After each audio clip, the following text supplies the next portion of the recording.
I'm April Arnett. I have chosen to discuss the mihrab, which was once a part of the Madrasa Imami, located in Isfahan, Iran. I chose to study this piece of art because the color and calligraphy which make up this mihrab grabbed my attention. The colors are of similar hues, but each stand out as rich and striking. The mihrab is made of monochrome glazed tiles, plastered together to form a beautiful mosaic. The pieces together make up geometric shapes, floral designs, and Islamic calligraphic writing. I practiced calligraphy myself, so the intricacies of putting it together, made of individual tiles, is amazing to me. Calligraphy is typically writing, but this writing was made of individual tiles pieced together so perfectly. I could not imagine the time and preciseness the artist must have devoted himself to make up this mihrab. I have learned a lot about literature and biblical cultural art, but never of Islamic. I chose this because it would be a challenge and allow me to uncover new and beautiful things of a culture different from my own. The purpose of the mihrab is to be a prayer niche.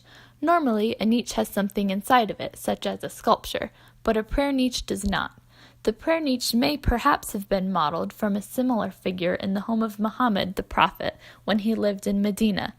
In the Islamic culture, one is to pray 5 times a day toward the city of Mecca. The niche serves as a pointer toward the city.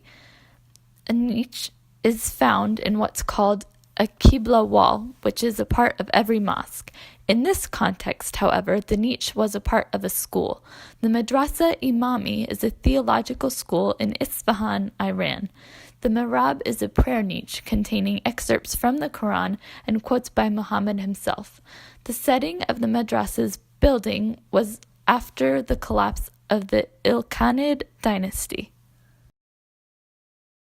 This particular mihrab underwent a series of restorations and relocations before it was acquired by the Metropolitan Museum of Art. It was removed from the madrasa in the late 1920s and finally bought by the Metropolitan in 1939. The reason for the coloring of this niche had to do with its location. Isfahan was full of blues. The whole city had mosaics of different shades of blues, greens, and yellows. Imagine the grandeur of a city full of beautiful blue mosaics in its mosques, or in this.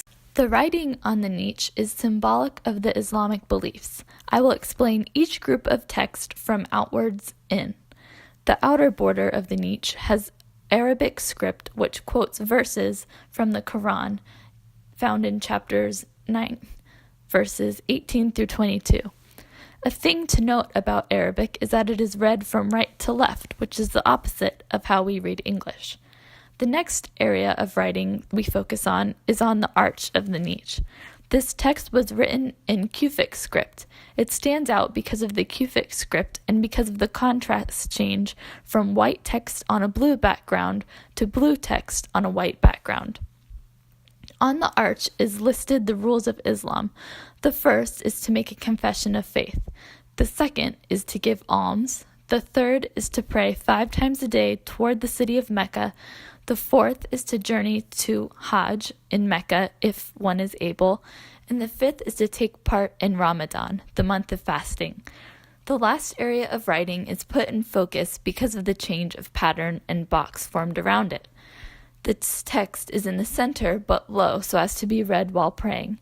It reads, "The Prophet, may blessings and peace be upon him. The mosque is the abode of." This particular piece of artwork is classified as a ceramic. It would have taken a great deal of workmanship to be able to work the tiles into the concave of the niche. It is an amazing display of human workmanship and creativity. Though the people of the Islamic religion do not believe in the same God we do, God still gave them the gifts and abilities to be able to create this beautiful work, and He is still glorified through it because He created the very man who created the mihrab.